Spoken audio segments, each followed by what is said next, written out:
Hello everyone, I Kuldeep welcome you all to today's session on 20 GK question specifically curated from the Hindu as well as the Indian Express. So student पहले आज का news analysis देखिए, फिर इन question को solve करने की कोशिश करना। ये पर्टिकुलर क्वेश्चन आपको पहले ही अवेलेबल हो जाते हैं आहा स्लाइड्स के ऊपर पे, तो उसका जो लिंक होता है वो टेलीग्राम में भी होता है और इस पर्टिकुलर जो न्यूज एनालिसिस होता है उसके डिस्क्रिप्शन बॉक्स में भी उसका लिंक आपको मिल जाएगा। ओके पहला क्वेश्चन देखते हैं। अंडर द करंट लॉ, यानी करंटली जो लॉ है उसके अंडर में when does a legislature get disqualified under the representation of people act of 1951। तो जो करंट लॉ है सेक्शन 8 है आपका आरपीए का, एज पर इट जो पर्टिकुलर लेजिस्लेचर है वो कब डिस्क्वालीफाई होता है, चार ऑप्शन उसमें है। पहला लिखा हुआ है on being arrested for more than 30 days, so we know this, current law में नहीं है, this is the proposed law. Current law क्या कहता है, on being convicted and sentenced. A clause 1 और 2 में आपको कन्विक्ट कर दिया गया, सेंटेंस कर दिया गया है। ए क्लॉज 1 में आपको सेंटेंस कर दिया गया है with at least 6 months of punishment, तो ए क्लॉज 2 में आपको कन्विक्ट कर दिया गया एंड सेंटेंस कर दिया गया फॉर मोर देन 2 इयर्स अंदर ए क्लॉज 3 के अंदर में। तो तीनों में डिफरेंस है, फर्स्ट का हो जाएगा D. Second, according to proposed bill, how many consecutive days of custody would trigger removal of a minister? तो factual question है and we have just discussed 30 days से ज्यादा अरेस्ट होता है तो जाके आप डिस्क्वालिफाइड हो जाओगे consecutive, तो 2 का आंसर हो जाएगा सी। थर्ड पे आते हैं, ISA was jointly launched by which two countries? International solar alliance जो है ये जॉइंटली किसने लॉन्च किया था, तो ये ज्वाइन करा था, लॉन्च किया था इंडिया और फ्रांस ने मिलके। थर्ड का आंसर है डी। फोर्थ पे आते हैं, in which year was the international solar alliance conceptualised. तो आज हमने ऐसे डिटेल में डिस्कस करा है, तो आईएसए का जो पर्टिकुलर अनाउंसमेंट है ये आपका, ये भी क्वेश्चन है, छोड़ते हैं, इंडिया और फ्रांस ने मिलकर करा था और करा था इसको 2015 में। फोर्थ का आंसर बी है। फिफ्थ इससे कनेक्टेड हो जाएगा, कहां पर करा गया था बाय इंडिया एंड फ्रांस, तो ये किया गया था जब आपकी United nation framework convention on climate change की कॉन्फ्रेंस हो रही थी, कॉन्फ्रेंस ऑफ पार्टीज हो रही थी 21 नंबर इन पेरिस, तो फिफ्थ का आंसर है सी। 6 पे आते हैं, where is the headquarter of ISA located. International solar Alliance का जो हेडक्वार्टर है वो कहां पे लोकेटेड है, तो आईएसए का हेडक्वार्टर कहां पे है, वो है गुरुग्राम हरियाणा के अंदर में। 6 का आंसर हो जाएगा ए। 7 पे आते हैं, who is popularly known as the missile man of India. Missile man of India popularly किसको कहा जाता है, तो उसको वो कहा जाता है आपके the doctor APJ Abdul Kalam, the late doctor APJ Abdul Kalam, जो फॉर्मर प्रेसिडेंट भी रह चुके हैं इंडिया के। तो 7 का करेक्ट आंसर है सी। नेक्स्ट पे आते हैं, अग्नि 5th is equipped with which advanced technology that allows it to hit multiple targets with a single launch। तो अगर आपको MIRV का फुल फॉर्म आता है तो आप इजीली इसको गैस कर पाओगे। 8 का करेक्ट आंसर है बी। और आप मुझे कमेंट बॉक्स में बताइए, आपने न्यूज़ में देखा होगा MIRV का फुल फॉर्म क्या होता है, तो 8 का आंसर है बी। नेक्स्ट पे आते हैं, the Eurasian economic union was formally established in. Eurasian economic union को स्टैब्लिश कब किया गया था, so it was establish on 1 January 2015। Factual question है, पता होना चाहिए। 9th का आंसर डी है। Which country holds the headquarter of EAEU।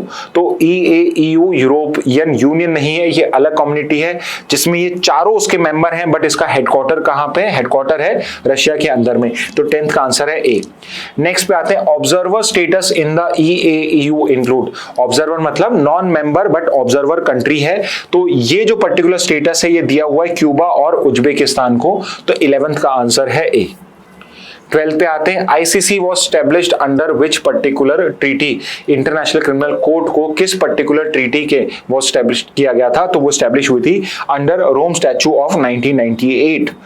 और where is the headquarter of ICC, तो ICC और ICJ दोनों का हेडक्वार्टर सेम जगह पे है, दोनों का हेडक्वार्टर है द हेग नीदरलैंड्स में, तो 13 का हो जाएगा सी। Which of the following is not a crime under ICC jurisdiction? तो we know this, war crime, genocide, crimes against humanity, और एक और ग्राउंड है, वो ग्राउंड्स हैं। तो आप मुझे कमेंट बॉक्स में बताइए कौन सा ग्राउंड है जो यहाँ मेंशन नहीं है, और piracy is not a crime जो ICC के जुरिडिक्शन में आता है, तो 14 का आंसर होगा ए। Which US president withdrew America's signature from the Rome Statute in 2002? ये थोड़ा सा डिफिकल्ट क्वेश्चन है, बिकॉज 2002 में अमेरिकन प्रेसिडेंट कौन था जब रोम स्टैच्यू को विड्रॉ करा गया, ICC से मेंबरशिप खत्म हुई, तब कौन प्रेसिडेंट था, ये डायरेक्टली पता होना बहुत मुश्किल चांस होगा, बट आपको एक तरीका बताता हूँ। If you are aware of war on terror 2001 में, यानी यूएस ने जब अफगानिस्तान पे अटैक करा था, 2003 में यूएस ने अटैक किया था किस पे, इराक के ऊपर पे, सद्दाम हुसैन को रिमूव किया था। दोनों पर्टिकुलर उन पीरियड्स में, उस पर्टिकुलर टाइम पीरियड में एक ही प्रेसिडेंट था और वो प्रेसिडेंट थे जॉर्ज डब्ल्यू बुश। तो 15 का करेक्ट आंसर डी है। तो कभी भी ऐसा मत समझिए कि आपको डायरेक्टली आंसर याद नहीं है, ट्राई टू रिकॉल भाई 2001, 2003 में कुछ हुआ था क्या, ऐसे करके भी आंसर निकाला जा सकता है। 15 का आंसर डी है। 16 पे आते हैं, the ICC depends on which entity for enforcing it's arrest warrants.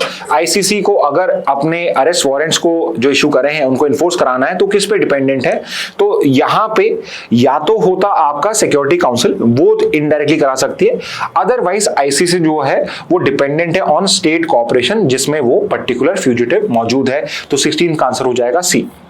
17 पे आते हैं, in which year was CPEC launch. CPEC कब लॉन्च हुआ था, तो आपका सीपैक लॉन्च हुआ था इन द ईयर 2015।